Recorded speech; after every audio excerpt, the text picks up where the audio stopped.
Guys, ito yung gamit nating contact cleaner. Maganda siya pang linis ng mga ano, residual sa ating boards.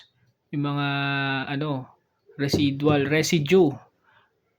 So kung meron kang sino-soldering tapos may mga residue, maganda to, tong product na to, panglinis talaga siya. So kahit mabasa yung board mo, hindi siya masisira totally kasi meron siyang pass mabilis siyang matuyo, no?